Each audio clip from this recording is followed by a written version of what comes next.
Ahmed Bakayoko va-t-il arrêter Afi et Henri Konan Bédié? C'est ce que l'on pourrait croire après les menaces ce samedi contre les leaders de l'opposition Henri Konan Bédié et Pascal Affi N'Guessan de poursuites judiciaires et les invite à retirer le mot d'ordre de boycott actif de l'élection présidentielle du 31 octobre prochain à l'issue d'une cérémonie à Abidjan.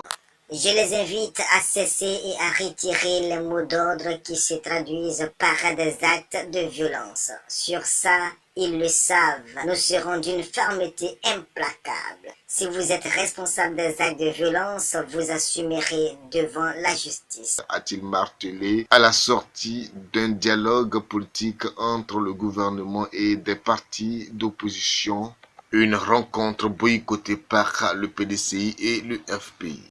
Les représentants ou les partis qui portent certains candidats retenus par la Commission électorale indépendante et le Conseil constitutionnel ne sont pas présents. Ce que je veux dire, quel que soit le niveau de la contradiction, nous ne devons jamais arrêter de dialoguer.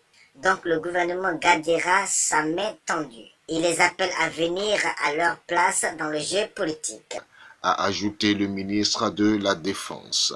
Les présidents Henri Konan Bédié, PDCI et Affi N'Guessan du FPI, dont les candidatures ont été retenues, ont appelé avec ceux dont les dossiers ont été recalés, dont ils sont solidaires à un boycott de cette présidentielle. Ils demandent entre autres le retrait de la candidature anticonstitutionnelle du candidat du RHDP qui brigue un troisième mandat, la réforme de la constitution électorale et la dissolution du Conseil constitutionnel. Et enfin, le report des élections. Une élection dont Alassane Ouattara a dit qu'elle aura bel et bien lieu le 31 octobre prochain.